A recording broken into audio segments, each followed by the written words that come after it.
رحمن ساعدني يا رحمن اشرح صدري قرآن املأ قلبي قرآن واسق حياتي قرآن املأ قلبي قرآن واسق حياتي. بسم اللہ الرحمن الرحیم. رب اشرح لی صدری ویسر لی امری واحلل عقدۃ من لسانی یفقہوا قولی. آج کا نور قرآن پیش خدمت ہے. ناظرین، پروگرام آگے بڑھانے سے قبل اللہ تعالیٰ کے اسماء مبارکہ میں سے اسم گرامی الملک، حقیقی بادشاہ، جو شخص روزانہ صبح کی نماز کے بعد یا ملک کثرت سے پڑھے گا اللہ اس کو غنی فرما دے گا. جو شخص یا ملک صبح کی نماز کے بعد کثرت سے پڑھے گا اللہ تعالیٰ اس کو غنی فرما دے گا. ناظرین، آج جانتے ہیں آپ کے 3 رمضان المبارک ہے، اور 3 رمضان المبارک جو ہے یہ اسلامی تاریخ میں سیدۃ النساء جنہ حضرت فاطمہ الزہرا رضی اللہ تعالی عنہا آپ کے یوم وصال سے موسوم ہے. انسانی تاریخ میں ایک گھرانہ ایسا ہے کہ اگر اس کے دنوں کو ٹٹولو یا رات کی تاریکیوں کو دیکھو تو آپ کو قرآن کا نور ہی نظر آئے گا. سیدہ طیبہ طاہرہ فاطمہ الزہرا رضی اللہ تعالی عنہا آپ فرماتی ہیں کہ لوگوں، جس وقت مدینے کی عورتیں اپنے شوہروں سے امور تجارت اور کاروبار کے معاملات پر بات کرتی تھیں، اس ذات کی قسم جس کے قبضے میں فاطمہ کی جان ہے، آپ فرماتی ہیں کہ میں نے علی سے کبھی امور تجارت اور کاروباری لین دین کے بارے میں نہیں پوچھا. مجھے تو حسن اور حسین اور رقیہ اور زینب کو علوم نبوت اور علوم قرآن پہنچانے سے فرصت ہی نہیں ملتی تھی. میرا سلام عقیدت ہے اس گھرانے کو حسین پال کے جس نے دیا زمانے کو. ناظرین، انسانی اور اسلامی تاریخ کے اندر یہ 3 اولوالعزم اور جلیل القدر ہستیاں اور شخصیات ایسی ہیں کہ شاید ان کے منصب اور ان کی حیثیت کے مطابق ہم ان کا حق ادا نہیں کر سکے. میری مراد سیدۃ النساء اہل الجنہ حضرت فاطمہ الزہرا اور آپ کی والدہ ملکۃ العرب حضرت ختیجۃ الکبریٰ رضی اللہ تعالی عنہا، اور تیسری ہستی حضرت زینب سلام اللہ علیہا، جن کے خطبات نے کوفہ اور دمشق کے تختوں کو ہلا دیا. اور اقبال نے جن کے بارے میں کہا کہ حدیث عشق دو بابست کربلا و دمشق، یک حسین رقم کر دیگر زینب. اور یہ ملکۃ العرب حضرت ختیجۃ الکبریٰ رضی اللہ تعالی عنہا، جن کا سامان تجارت 80 اونٹوں پر لد کر مکہ میں داخل ہوتا تھا، اور اسلام کے اوائل میں آپ نے زر و جواہر کے اتنے ڈھیر لگا دیے کہ اس محفل میں بیٹھے ہوئے لوگ اس سامان کے سبب نبی اکرم صلی اللہ علیہ وسلم کو دیکھنے سے قاصر رہے. لیکن جب ان کی پیاری بیٹی لخت جگر نور نظر اپنے گھر سے رخصت ہونے لگی تو اس کا عالم کیا تھا. حفیظ جلندری نے کہا کہ وہ زہرا جس کے گھر تسنیم و کوثر کی تھی ارزانی، ملی تھی مشک ان کو تاکہ خود لایا کریں پانی. اور وہ زہرا جو نبی اکرم رسول محتشم صلی اللہ علیہ وآلہ وسلم کی نور نظر تھیں، پارائے جاں تھیں، پانی کے ڈول کھینچتے جن کے سینے پر نشان اور چکی چلاتے ہوئے جن کے ہاتھوں پہ چھالے پڑ جاتے تھے، وہ عظیم اور بابرکت خاتون ان کی بارگاہ میں اپنی عقیدتوں، ارادتوں اور محبتوں کا نذرانہ پیش کرنے کے ساتھ ناظرین، میں کل جب یہاں ٹرانسمیشن سے واپس جا رہا تھا تو مجھے داتا دربار پہ ہونے والے اس خوفناک اور دلدوز سانحے کی اطلاع بھی ملی، اور میں وہاں پہنچا اور کنٹرول روم میں نے وہ ساری فوٹیج دیکھی. ہم آج کی اس ٹرانسمیشن کے ذریعے اس کبھی واقعے کی مذمت بھی کرتے ہیں، اور بالخصوص سیکورٹی فورسز کے جو جوان وہاں شہید ہوئے اور دیگر جانیں جو وہاں ضائع ہوئی، ان کے بلندی درجات کی دعا بھی کرتے ہیں اور ان کو خراج تحسین بھی پیش کرتے ہیں۔ ناظرین، آج تیسرا روزہ ہے اور تیسرے پارے کے مضامین کو ہمیشہ کی طرح ہم آج سنیں گے اور اپنے مہمانوں سے اکتساب فیض کریں گے۔ ہمیشہ کی طرح ہمارے ساتھ موجود ہیں آپ سب کے بہت پسندیدہ مفتی محمد فاروق القادری۔ السلام علیکم۔ وعلیکم السلام۔ آج ہمیں جوائن کیا ہے لاہور کی ایک بہت نامور یونیورسٹی کے علوم اسلامیہ کے ایک ممتاز استاد ڈاکٹر علی اکبر الازہری۔ السلام علیکم۔ وعلیکم السلام۔ اور پروگرام کا اختتام ہمیشہ کی طرح حمد باری تعالیٰ پر ہوگا اور ہمارے ساتھ آج حمد خان ہیں محمد فیصل نقشبندی۔ السلام علیکم۔ وعلیکم السلام۔ ڈاکٹر صاحب، مفتی صاحب، آج تیسرا پارہ ہے اور تیسرے پارے کی جو ایک معروف آیا جسے آیت الکرسی کہتے ہیں، اور کسی کو کوئی چیز یاد ہو یا نہ ہو، لیکن یہ آیت الکرسی جو ہے اس کو ہم حرز جاں بنائے رکھتے ہیں، ایسا کیوں ہے؟ جی بسم اللہ الرحمن الرحیم۔ خود نبی اکرم صلی اللہ علیہ وسلم کا ارشاد ہے، ان اعظم آیت فی القرآن آیت الکرسی۔ قرآن مجید کی عظیم الشان آیت آیت الکرسی ہے۔ یہ بھی فرمایا کہ جو ہر نماز کے بعد اس کو پڑھے اس کو موت کے علاوہ کوئی شے جنت جانے سے روک نہیں سکتی۔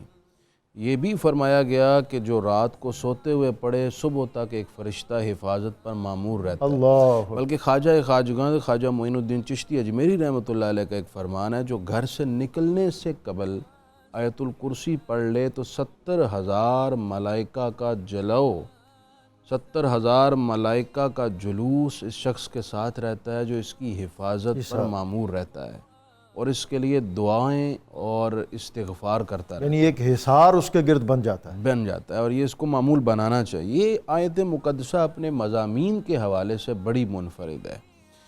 اس آیت کے آغاز میں اللہ تعالیٰ نے اللہ لا الہ الا هو الحی قیوم فرمایا، ابتدا میں کہ صرف وہی معبود ہے۔ اب یہ فرمانے کے بعد اس کی دو طرح کی صفات ذکر کی گئیں کہ اللہ پاک جو معبود حقیقی ہے اس کی کچھ صفات وہ ہیں جو اس کی الوہیت اور اس کے معبود ہونے کے لیے لازمی تقاضا ہیں، جنہیں اثباتی یا ثبوتی صفات کہتے ہیں، اور کچھ صفات وہ ہیں جو اس کی الوہیت میں ثابت کیا جائے تو الوہیت کی نفی ہو جائے گی، انہیں کہتے ہیں سلبی صفات۔ وہ بھی یہاں پر ذکر کی گئیں کہ ان صفات کا اس کی ذات میں نہ ہونا ضروری ہے، تبھی اس کی الوہیت بغیر کسی شک و شبہ کے قائم رہتی ہے۔ پہلی صفت ذکر کی گئی الحی، کہ وہ خود سے ہمیشہ سے زندہ اور ہمیشہ زندہ رہے گا۔ اب ظاہری بات ہے جو خود ہی زندہ نہ ہو یا جس کی اپنی زندگی ہی ہمیشہ نہ رہنے والی ہو وہ تو معبود نہیں ہو سکتا۔ پھر فرمایا القیوم، جو اپنے بل پر قائم ہے اور ساری کائنات کو قائم رکھے ہوئے ہے۔ اب جو خود قائم نہ ہو یا کائنات کو قائم نہ رکھ سکے وہ بھی الہ نہیں ہو سکتا، اس لیے یہ اس کی ایک لازمی صفت ہے کہ اس نے ساری کائنات کو قائم رکھا ہوا ہے۔ اسی سے یہ بات بھی ظاہر ہو گئی جس کی اپنی ذات میں چشمہ حیات ہی کوئی نہیں، جیسے یہ بت وغیرہ جن کی پرستش کی جاتی ہے دنیا میں، یا دیگر ایسی جمادات کی اشیاء کی جو خود ہی زندہ نہیں، دوسروں کو کیا زندہ کر سکتے ہیں، یا جو خود ہی قائم ہونے میں کسی دوسرے کے محتاج ہیں، تو وہ الہ کیسے ہو سکتے ہیں؟ تو یہ اس کی اللہ تعالیٰ کی ان صفتوں سے اس کی غیر محتاجی اور اس کی بے پناہ قدرتوں کا ذکر ہے۔ اس کے بعد دو صفتیں اور، لا تاخذہ سنۃ ولا نوم، نہ اسے اونگ آتی ہے اور نہ نیند۔ اونگ نہیں آتی کیونکہ اونگ آنے کا مطلب ہے کہ اسے نیند آ رہی ہے۔ اونگ ابتدا ہے نیند کا اور منتہا نیند ہے، اور یہ دونوں موت کے آثار میں سے ہیں اور اللہ تعالیٰ کی صفت حی کے منافی ہیں، اس لیے یہاں پر ذکر کر دیا کہ اس کی الوہیت کے منافی ہیں، ذکر یہ کیا۔ پھر فرمایا ولا نوم، اسے نیند بھی نہیں آتی، نہ اونگ نہ نیند۔ یہ اس کے قیوم والی صفت کے بھی خلاف ہے۔ جب وہ قیوم ہے اور ساری کائنات کو قائم رکھے ہوئے ہے تو نیند کی وجہ سے اس کی نگرانی اور اس کا کائنات کو قائم رکھنا یہ معطل ہو جائے گا، حالانکہ اس نے ہر وقت اس کائنات کی نگرانی رکھی ہوئی ہے، اس کو قائم رکھا ہوا ہے۔ تو یہ سلبی صفت ذکر کر دی کہ نہ اسے اونگ آتی ہے نہ نیند آتی ہے، وہ حی ہے، وہ قیوم ہے، اس نے ہر شے کو قائم رکھا ہوا ہے، سبحان اللہ، اور اس کی ذات ہر اس صفت سے منزہ اور مبرہ ہے جو اس کی بے پناہ قدرتوں اور اس کی صفت حیات اور اس کی صفت القیوم کے منافی۔ یعنی یہ تیسرے پارے جو ہے یہ اس کی بڑی بنیادی حیثیت اور توحید اہمیت کا ہے۔ بڑا زبردست ناظرین، بیان آپ ہے۔ اس پروگرام میں ہمیشہ کی طرح لائیو کالز کے ذریعے شامل ہو سکتے ہیں، اور یہ ہمارا ای میل جو ہے nurulquran@92newshd nurquran@92newshd.tv، اور وائس میسیج، ویڈیو کال اور واٹس ایپ کال کے لیے 0333192010، اور ہمارا جو PTCL نمبر ہے، لینڈ لائن نمبر، وہ آپ اسکرین پہ آپ اس کو دیکھ سکتے ہیں۔ ڈاکٹر علی اکبر نعیمی صاحب، علی اکبر الازہری صاحب، جی، میں یہی سوال جو ہے جی، آیا کریمہ کا، آیا اسی پر چاہوں گا کہ آپ بھی کچھ ہمیں عطا فرما دیں۔ بسم اللہ الرحمن الرحیم۔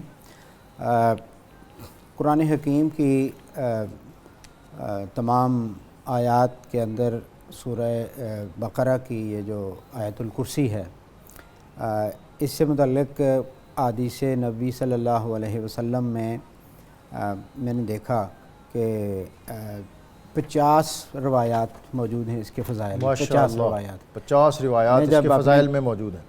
فضائل قرآن سے متعلق احادیث کی تخریج کر رہا تھا اپنے PhD کے تھیسس میں، تو میں نے دیکھا کہ ایک تو سورہ اخلاص پہ بہت زیادہ فضائل پہ احادیث ہیں، اور دوسرے نمبر پہ سورہ اخلاص کے بعد آیت الکرسی کی فضیلت پہ حدیث کا ذخیرہ موجود ہے۔ پھر میں نے الاربعین مرتب کی تھی اس کے سورہ یہ جو آیت الکرسی ہے، اس میں 3-4 چیزیں کو مفتی صاحب نے بڑی خوبصورتی کے ساتھ اس کی فضائل اور اس کی اہمیت پہ کو اجاگر کیا، جو کچھ چیزیں ان کے بعد اسی کو تسلسل کو آگے بڑھاتے ہوئے اللہ تعالیٰ کے جو اسماء 99 ہیں قرآن حکیم میں، یہ بڑی عجیب بات ہے کہ اس ایک آیت میں اللہ تعالیٰ کے ایک ذاتی نام اور 6 صفاتی نام اس میں اللہ تعالیٰ نے فرمائے اور اس کے اندر موجود ہیں۔ اس کے علاوہ اللہ تعالیٰ کی خصوصیات جس میں 2 خصوصیات مفتی صاحب نے بیان فرمائی، اس میں 7 خصوصیات اس کے اندر موجود ہیں، یعنی 7 اسماء گرامی ہیں، ایک ذاتی نام، 6 صفاتی نام اور 7 خصوصیات ہیں اللہ تعالیٰ کی، اس کی قدرتوں کی، اس کی جو اللہ تعالیٰ کا منصب ہے۔ تو ایک تو یہ، تو دوسرا حضور نے فرمایا کہ اس میں اسم اعظم ہے قرآن حکیم کے اندر، یہ وہ واحد آیت ہے جس کے اندر اللہ تعالیٰ نے اپنا اسم اعظم استعمال کیا ہے اور اس کے اندر رکھ دیا ہے۔ دوسرا، جیسے میں نے یہ اسم اعظم جو ہے یہ الگ سے اس کو کوئی آئیڈینٹیفائی کیا گیا ہے؟ اس میں صوفیاء نے اس پہ بات کی ہے، اور جیسے بعض صوفیاء نے اللہ تعالیٰ کے ذاتی نام کو اسم اعظم قرار دیا ہے، بعض نے صوفی برکت علی صاحب جیسے بعض بزرگوں نے حی اور قیوم جو اکٹھا استعمال ہوا ہے اس کی طرف اشارہ کیا ہے۔ تو یہ اسی طرح کا راز ہے جیسے آخری عشرہ رمضان کے اندر لیلۃ القدر جو ہے وہ مخفی ہے۔ یہ اس طرح کی چیزوں کی ہم کھوج میں تو رہتے ہیں، ہاں جی، لیکن بزرگ یہ بھی کہتے ہیں کہ اخلاص اور للہیت سے جو بھی اسم پڑھو اس سے اسم اعظم جیسا ہی اقتصاب تم کر سکتے ہو۔ جی، وہ تو اصل تو مقصد ہے کہ آپ نے اس پڑھنے والے کے دل کے اندر کتنا نور ہے، سبحان اللہ، اور اس نور کے اندر وہ اس کا اللہ کی ذات کے ساتھ کتنا تعلق ہے، اور اس تعلق کے ساتھ جب وہ پڑھتا ہے تو اس کا ہر اسم سارا اسم اعظم ہی بنتا ہے۔ سبحان اللہ۔ تو دوسرا سورہ اخلاص کے ساتھ اس کی جو مماثلت ہے وہ یہ ہے کہ سورہ اخلاص کو حضور صلی اللہ علیہ وسلم نے فرمایا کہ من قرأ قل هو اللہ احد کأنہ قرأ القرآن کلہ، یا ایک حدیث میں فرمایا کہ وہ چوتھا قرآن ہے جس نے 3 مرتبہ سورہ اخلاص پڑھی، گویا کہ اس نے پورا قرآن پڑھ لیا۔ اس آیت کو حضور نے فرمایا کہ یہ ثلث القرآن ہے، کہ یہ قرآن کا تیسرا حصہ ہے، تو اسی لیے حضور نے فرمایا کہ سونے سے پہلے جو ہے وہ اس آیت مبارکہ کو پڑھنے والا جو ہے وہ رات بھر کی آفتوں سے محفوظ رہتا ہے۔ اور ایک بڑا خوبصورت قصے اس کے اندر صحابہ کرام سے جو قصے جو واقعات ہیں بڑے خوبصورت. ایک سیدنا ابو ہریرہ سے قصہ منسوب ہے اور اس طرح کئی اور صحابہ سے بھی کہ سیدنا ابو ہریرہ فرماتے ہیں کہ مجھے حضور صلی اللہ علیہ وسلم نے خزانے کا امین بنایا اور اس میں غلہ تھا. تو میں دیکھتا تھا کہ اس کی حفاظت میں چونکہ میں بیٹھا ہوا تھا تو کوئی شخص آ کے ہر روز اس میں سے لے جاتا تھا. تو وہ دن بدن جو کم ہوتا جا رہا تھا تو میں فکر مند ہوا. میں نے اس کی حفاظت کی, دیکھا تو ایک بندہ آ کے لے جا رہا, اس کو میں نے پکڑا تو وہ شیطان تھا. تو اس کو میں نے کہا کہ میں تمہیں حضور کی بارگاہ میں لے کے جاؤں گا تو تم جو ہے نا وہ اس طرح نہ کرو. تو حضور نے فرمایا, اگلے دن جب صبح ہوئی تو حضور نے خود ہی فرمایا کہ ابو ہریرہ کیسا تھا وہ مہمان, کون تھا تمہارا قیدی اور کیا کہہ رہا تھا وہ؟ تو آپ نے سیدنا ابو ہریرہ نے فرمایا کہ وہ کہہ رہا تھا کہ میں جو ہے وہ عیالدار ہوں اور غریب ہوں, تو میں ضرورت مند ہوں. تو آپ نے فرمایا وہ جھوٹا ہے, وہ پھر آئے گا. اور تیسرے دن جب وہ آیا تو اس کو پھر سیدنا ابو ہریرہ کہتے ہیں کہ میں نے اس کو پکڑ لیا کہ آج میں تمہیں ضرور لے کے جاؤں گا. تو وہ کہنے لگا کہ نہیں, مجھے ادھر نہ لے کے جائیں, میں تمہیں اس کے بدلے میں ایک وظیفہ بتاتا ہوں, وہ وظیفہ تم پڑھ لیا کرو, اور وہ وظیفہ اگر پڑھ لو گے تو پھر میرے جیسی جو مطلب نقصان دینے والے جو لوگ ہیں وہ اس سے تمہارا مال بھی بچ جائے گا اور تم بھی بچ جاؤ گے. تو یہ گویا کہ بزرگ کہتے ہیں کہ یہ وہ آیت ہے جو نہ صرف حضور صلی اللہ علیہ وسلم نے اس کی فضائل کو بیان کیا بلکہ خود شیطان نے فرمایا, کہا, ایڈمٹ کیا, تسلیم کیا, شیطان نے تسلیم کیا کہ یہ جو پڑھے گا میں اس کے قریب نہیں جا سکوں. اور یہ بڑی اہم چیز ہے. آج کل جو وحشت اور دہشت کا دور ہے, آفات و بلیات ہیں, تو اس میں آیت الکرسی جو ہے اس کو حرز جان کرنا چاہیے.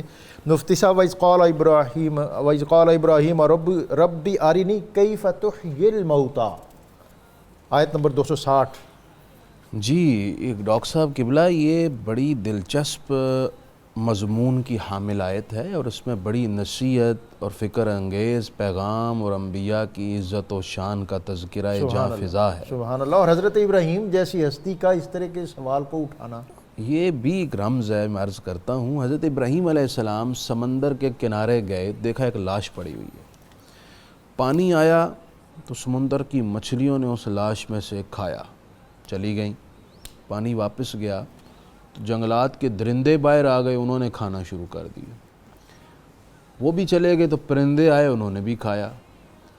تو حضرت ابراہیم علیہ السلام نے عرض کی کہ اے مالک, اس کے اجزاء کچھ مچھلیاں کھا گئیں, کچھ درندے کھا گئے, کچھ پرندے کھا گئے. اب میں دیکھنا چاہتا ہوں کہ تم اس مردے کو زندہ کیسے کرے.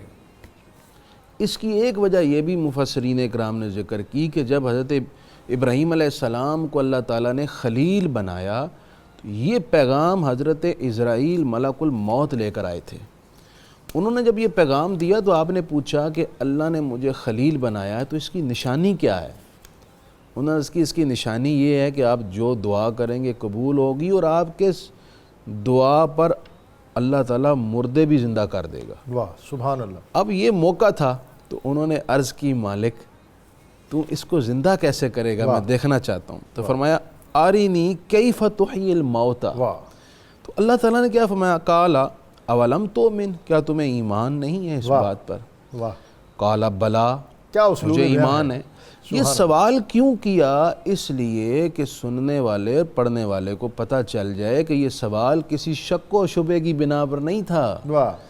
یہ سوال کس لیے تھا؟ ولیکن لیطمئن قلبی, کہ میری آرزو ہے کہ میں آنکھ سے دیکھ لوں تاکہ میرے دل میں اطمینان کا نور پیدا ہو جائے. یہ انہوں نے عرض کر لی. اور دوسرا کہ مجھے یہ بھی پتہ چل جائے تو نے مجھے خلیل بنایا ہے تو وہ نشانی میں اپنی آنکھ سے دیکھنا چاہتا ہوں. اللہ تعالیٰ نے ارشاد فرمایا فخذ اربعۃ من الطیر, 4 پرندے لے لو. انہوں نے 4 پرندے لیے, مور, گدھ, کوا, کبوتر. بعض نے کہا کہ گدھ کی جگہ وہ مرغ تھا. 4 پرندے لیے. ثم اجعل علی کل فسرہن, پہلے آپ انہیں اپنے ساتھ مانوس کر لو. جب پرندوں کو مانوس کر لیا تو اللہ تعالیٰ نے ارشاد فرمایا کہ پھر انہیں ذبح کریں, ذبح کر کے ان 4 کا قیمہ بنائیں اور قیمہ بنا کر ان کا گوشت 4 پہاڑوں پر رکھ دیں, مختلف جگہوں پر. اب جب انہوں نے پہاڑوں پر رکھ دیا تو اللہ تعالیٰ نے فرمایا ثم ادعوہن یأتینک سعیا, آپ انہیں بلائیں. اب آپ نے فرمایا کہ اے مور تو مور کے اجزاء کیمے میں سے نکلے، اڑتے ہوئے جا کر ملے، جمع ہوئے، وہ مختلف ہڈیاں جگہوں پہ بنی۔ ہوں گے؟ جی وہ وہاں سے مختلف جگہوں سے اڑ کر آئے اور ملے، اور ایک مور کی شکل بنی، روح آئی اور اڑتا اڑتا وہ آپ کے پاس آ گیا۔ پھر آپ نے فرمایا کہ اے مرغ، تو مرغ کے اجزاء اڑ کر ملے اور وہ بھی زندہ ہو کر آپ کے پاس آ گیا۔ اسی طرح جو دوسرے کبوتر تھا اور کوا تھا، یا کبوتر اور گدھ تھے، وہ بھی آپ کے پاس آ گئے۔ اس میں اللہ تعالیٰ نے جہاں حضرت ابراہیم علیہ السلام کی عظمت و شان کا اظہار فرما دیا، وہیں اپنی قدرت کاملہ کا ذکر فرمایا، اور مردوں کو زندہ کرنا اور بعد از موت لوگوں کا زندہ ہونے کا جو اسلامی عقیدہ ہے، اس کی بہت بڑی دلیل قائم فرمائی کہ یہ میری قدرت میں داخل ہے۔ وہاں ایک اہم تصوف کا اس میں بھی نکتہ ہے، سبحان اللہ۔ وہ یہ ہے کہ یہ جو 4 پرندے حضرت ابراہیم علیہ السلام نے لیے، ان کی کچھ خاص خصلتیں ہیں۔ مثلا مور کے اندر خصلت یہ ہے کہ اس کو اپنے حسن پر بڑا ناز ہے، واہ۔ اور جو مرغ ہے اس میں شہوانی غلبہ ہے بہت زیادہ، جو گدھ ہے اس میں لالچ اور حرص بہت زیادہ ہے، اور جو کبوتر ہے اس کو اپنی بلند پروازی پر بڑا غرور ہے۔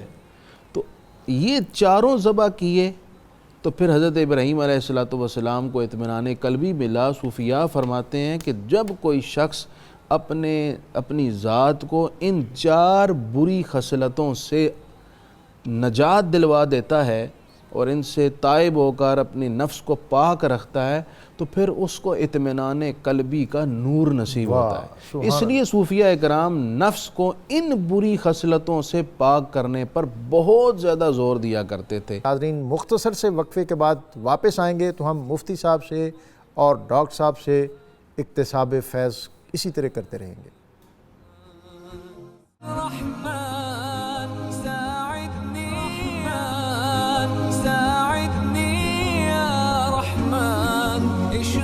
صدري قرآن املأ قلبي قرآن واسق حياتي قرآن ساعدني يا رحمن اشرح صدري قرآن املأ قلبي قرآن واسق حياتي قرآن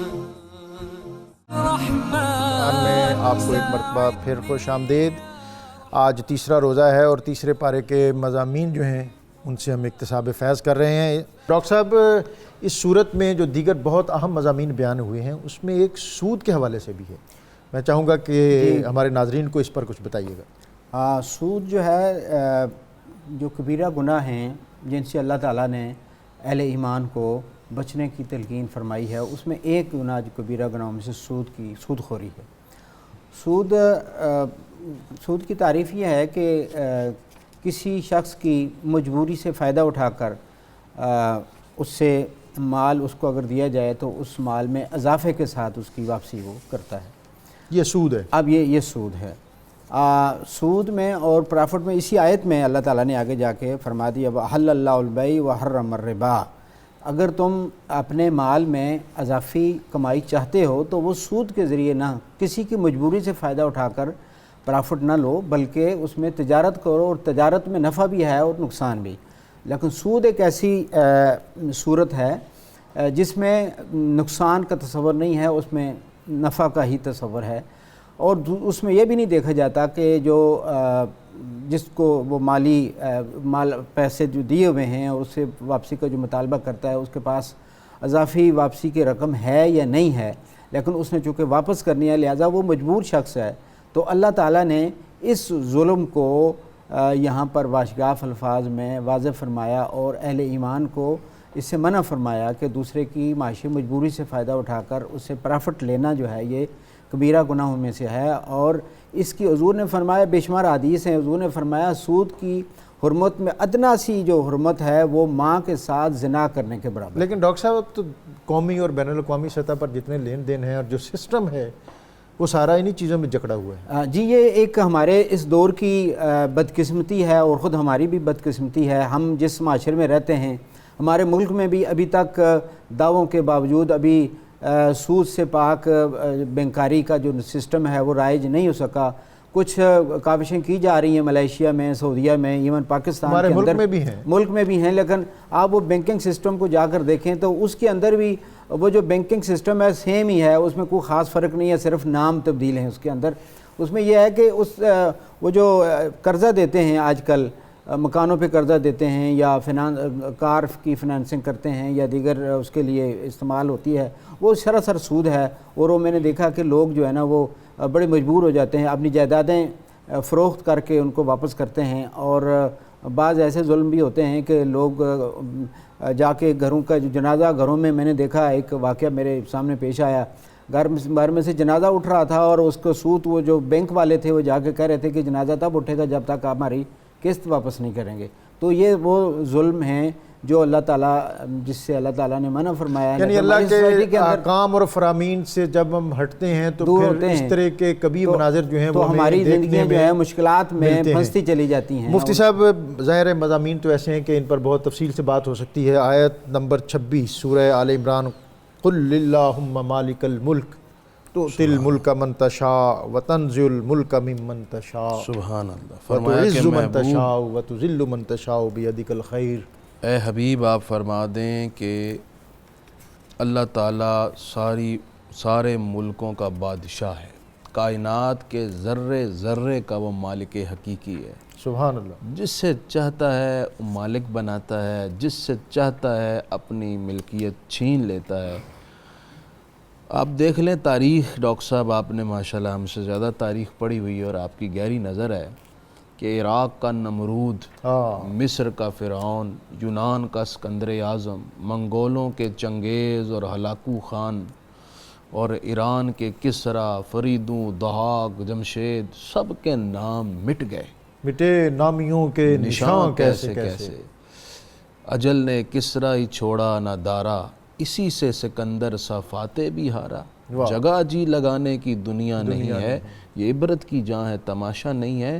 ہم نے یہ بھی دیکھا ہے کہ قصبوں، دیہاتوں اور پسماندہ ترین علاقوں کے لوگوں کو جو غریب ہیں، سائیکل لینے کی استطاعت نہیں رکھتے، اللہ پاک نے انہیں اٹھا کر اقتدار سے نواز دیا۔ تاریخ پڑھیے۔ اچھا مفتی صاحب، منصب اور اقتدار یہ بہت بڑی آزمائش ہے۔ کب آزمائش ہے اور کب انعام ہے؟ یہ فی نفسی آزمائشی ہے۔ یہ انعام تو اس صورت میں ہے کہ اگر اس کی ورکنگ اس طرح کی جائے جس طرح سیدنا فاروق اعظم نے کی۔ واہ سبحان اللہ۔ اس سے بہترین جملہ نہیں ہے میرے پاس کہ میں سمجھا سکوں مختصر لفظ۔ کیا کہنے؟ اگر حضرت عمر بن عبدالعزیز کی طرح کوئی شخص حکمرانی کے فرائض انجام دے تو پھر اس کے لیے کل قیامت انعام ہے، ورنہ آزمائش ہے کہ اس کی سلطنت کے کسی گوشے میں کوئی شخص بھوک سے، پیاس سے، بیماری سے، تنگ دستی سے مرا، یا کوئی غربت و افلاس کی وجہ سے خودکشی کرنے پر مجبور ہوا، یا جو تنگی کی وجہ سے کوئی منفی اقدامات اٹھانے پر مجبور ہوا، یہ سارے کا سارا بوجھ حکمران کے سر پر ہوتا ہے۔ تو یہ فی نفسی آزمائش ہے۔ ناظرین جہاں وقت ہوا ایک بریک کا، بریک سے واپس آئیں گے تو یہ بابرکت سلسلہ گفتگو اسی طرح جاری رہے گا۔ املأ قلبي قرآن ساعدني يا رحمن اشرح صدري قرآن املأ قلبي قرآن واسق حياتي قرآن رحمن ساعدني يا رحمن اشرح صدري قرآن املأ قلبي قرآن واسق حياتي قرآن ساعدني يا رحمن اشرح صدري۔ بابرکت اور علم پرور سلسلہ گفتگو نور قرآن میں آپ کو ایک مرتبہ پھر خوش آمدید۔ مفتی محمد فاروق القادری صاحب گفتگو فرما رہے تھے، اور اس دوران ہمیں جو کال ایک ای میل کے ذریعے موصول ہوئی ہے سعودی عرب سے کہ نماز تراویح کے لیے مسجد دور ہے، وہاں ہم جا نہیں سکتے، گھر میں ہم نماز تراویح مختصر صورتوں کے ساتھ یعنی چھوٹی صورتوں کے ساتھ پڑھ سکتے ہیں، کیونکہ وقت بہت مختصر ہے۔ اور مختصر سا یہ سوال، اور اس کے ساتھ ہی مفتی صاحب جو آپ نے گفتگو فرما رہے تھے اس اہم ترین آیت پر، اس کا بھی جو پیغام ہے وہ پیغام میں پہلے عرض کر دوں جی، آیت نمبر 26 سورہ ال عمران، بیسیکلی اس آیت میں بنی اسرائیل کی لاف زنیوں، ان کی نالائکیوں کی تردید کرتے ہوئے یہ فرمایا گیا ہے کہ ہم نے جو تمہیں اقتدار اور عزت کا منصب دیا ہے، اگر تم نے ہماری نافرمانیاں کیں تو یہ تاج کرامت چھین کر ہم عرب کے غریبوں کو عطا کر دیں۔ واہ پھر ایسا ہی ہوا، بنی اسرائیل سے یہ تاج عزت چھین کر عرب کے اونٹوں اور بکریوں کو چرانے والوں کو اللہ تعالیٰ نے عطا کیا اور ساری دنیا پر حکمران بنا دیا۔ یہ آج ہمارے لیے بہت بڑا سبق ہے۔ یعنی وہ رومن اور وہ پرشین امپائر جو اس دور کی سپر پاور تھی، اونٹ چرانے والوں کے آگے سرنڈر ہو گئی، زمین بوس ہو گئی، سرنگوں ہو گئی۔ جی ڈاکٹر صاحب، آج کے اس پارے کے حوالے سے بہت سے مضامین ہیں حضرت عیسیٰ علیہ السلام کے اور دیگر، لیکن ظاہر ہے وقت بہت کم ہے، صرف آپ پیغام دے دیں۔ آل عمران میں سورہ آیت نمبر 31 ہے، قل ان کنتم تحبون اللہ فاتبعونی یحببکم اللہ۔ یہ قرآن حکیم کی ان آیات میں سے ایک آیت ہے جس میں اللہ تعالیٰ نے بہت ہی جامع الفاظ میں بے شمار مضامین بیان کیے ہیں۔ چونکہ وقت نہیں ہے تو میں یہاں پر قارئین کو رمضان کے حوالے سے اس آیت کی مناسبت سے یہ عرض کروں گا کہ اللہ تعالیٰ چاہتا ہے کہ ہم اللہ سے محبت کریں، اور یہ بندے کے اندر طلب ہے، تو اللہ تعالیٰ نے اس میں بندے کے اندر طلب پیدا کرنے کے لیے ایک دستور دیا ہے، اور وہ دستور ہے شریعت اسلامی، اور اس کا انعام بھی اسی میں فرما دیا، یحببکم اللہ، اللہ تعالیٰ ان سے محبت کرے گا۔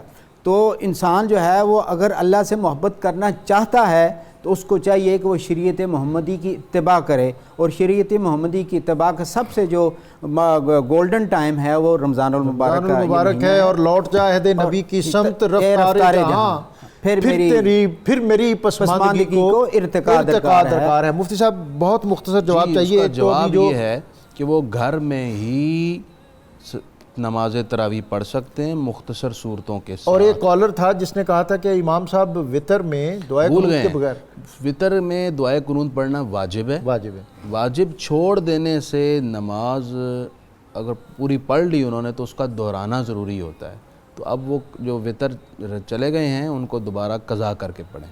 جو وطر کل چلے گئے ہیں ادا کر دیے گئے ہیں ان وہ کا ازالہ دوبارہ کیا پڑھ جانا لیا چاہیے۔ شکریہ مفتی فاروق القادری صاحب اور ڈاکٹر علی اکبر الازہری صاحب، آپ کا بہت شکریہ۔ آج کا قرآنی وظیفہ تیسرے پارے کی آیت الکرسی اور اس کے ساتھ سورہ غافر کی یہ آیات، حامیم تنزیل الکتاب من اللہ العزیز عزیز العلیم غافر الذنب وقابل التوب شدید العقاب۔ جو شخص یہ 3 آیات آیت الکرسی کے ساتھ ملا کر صبح کو پڑھے گا تو شام تک تمام بلاؤں سے محفوظ رہے گا، اور اگر شام کو پڑھ لے تو صبح تک تمام آفتوں سے محفوظ رہے گا۔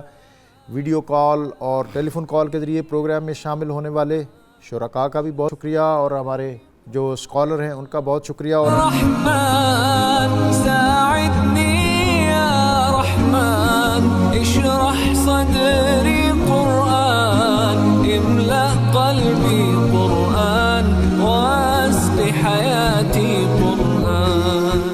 رحمن ساعدنی یا رحمن اشرح صدری قرآن املأ قلبی قرآن واسق حیاتی قرآن۔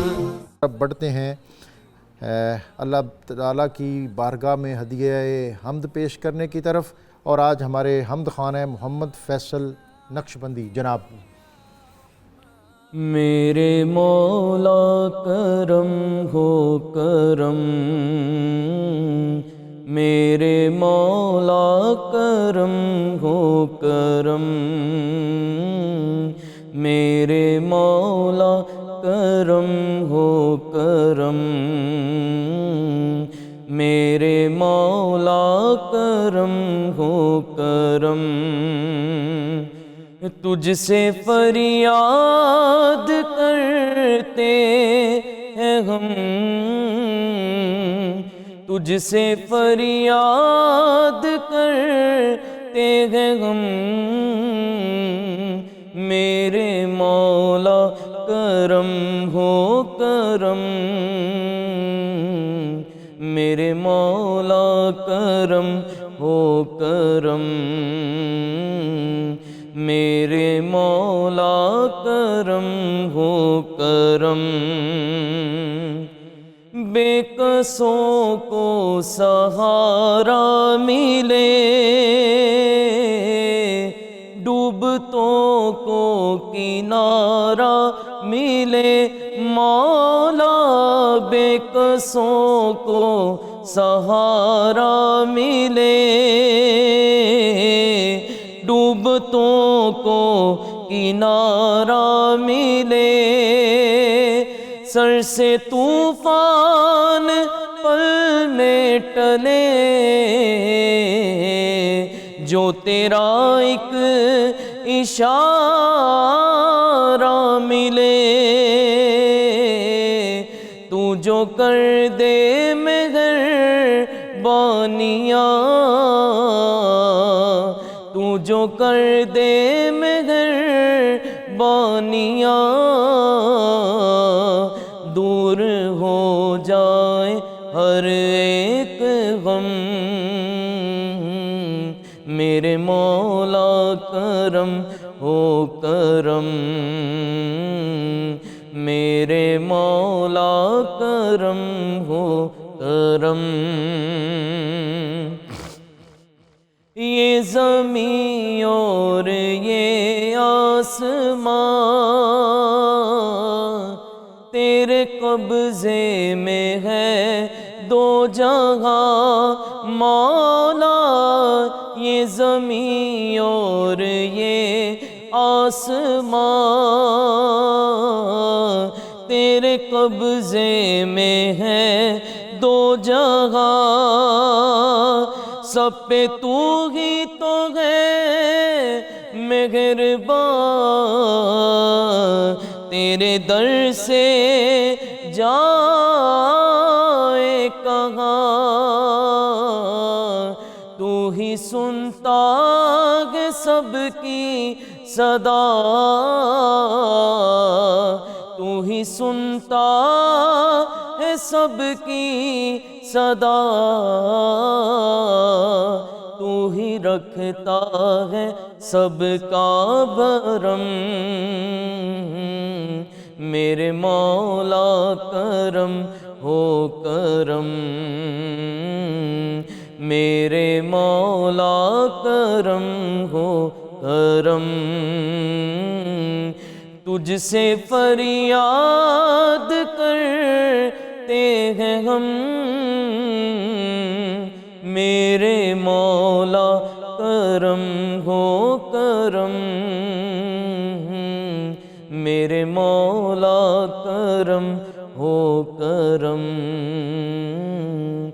میرے مولا کرم ہو کرم۔